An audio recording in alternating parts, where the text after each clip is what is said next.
Ha! Attorney ni Pugong Biyahero nagpatulfo na pala. At matapang na sponsor malalagot na.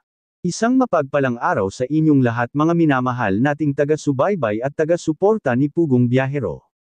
Sanay hindi nyo po makalimutan na mag-like sa video na ito. At paunawa tapusin muna ang kaboohan ng video na ito bago magkomento at para malaman ang nilalaman nito. Usap-usapan nga ngayon ang patungkol sa sponsor ni Pugong Biyahero na matapang dahil sa isyu ng ibinigay niya na balikbayan box. Pero bago yun ay atin munang kilalanin ang isang good Samaritan na si Pugong Biyahero.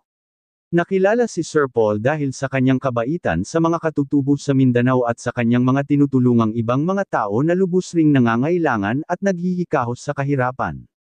Kilala siya dito sa YouTube bilang si Pugong Biyahero. Kahit na gaano katarik na bundok at kahit gaano kalawak na sapa ang tinatawid nila ay hindi ito alintana sa kanila dahil sa ang layunin talaga nila sa buhay at sa kanilang content ay ang makatulong sa mga tao na lubos na nangangailangan at mga tao na hindi pa nakakatanggap ng tulong. Katulad na lang sa babaeng ito na nakatira sa gitna ng palayan. Dahil sa sobrang hirap na hirap sila ay hindi napigil ang umiyak sa harap ni Sir Paul ang dalaga.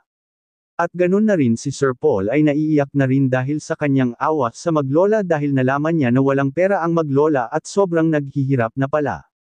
Dahil sa umaasa lang ang mga ito sa bigay at tulong na nanggagaling sa gobyerno doon sa Mindanao.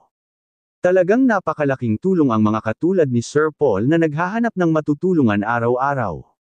Bakit? Dahil sa katulad na lang sa kanilang nakita na nakatira sa palayan ay kung hindi pa ito napupuntahan ay papaano na lang ang mga ito kung hindi pa ito nakita nila.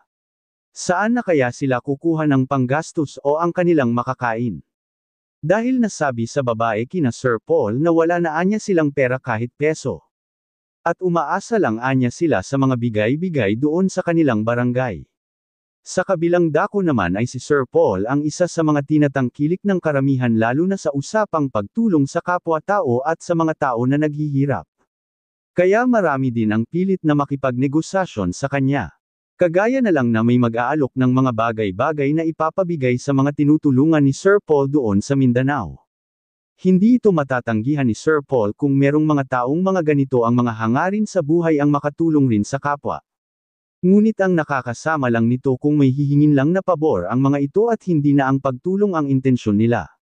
Dahil sa may mas malalim pa palang dahilan na kaya sila nagpapanggap na tutulong sila at magbibigay dahil sa may sarili pala itong interest sa isang sikat na vlogger. Katulad na lang sa nangyayari ngayon kay Sir Paul na isa sa mga nagpapadala sa kanya ng balikbayan box ay grabe na lang kung magalit ito. At hinahamon pa na ipapatulfo si Sir Paul, ang masasabi ko lang sa kanya na baka nakalimutan na niya na siya ang unang lumapit at nag-offer kay Sir Paul ng mga ganong bagay. At wala siyang karapatan na diktahan o magalit at magpapatulfo dahil sa hindi dapat ito binigyang pansin ni Sir Paul dati subalit sila lang ang mapilit at gustong umiksina sa ginagawa ni Sir Paul. Kung kayo po mga minamahal nating taga-subaybay ni Sir Paul ano po ang masasabi niyo po tungkol dito please comment and God bless you all.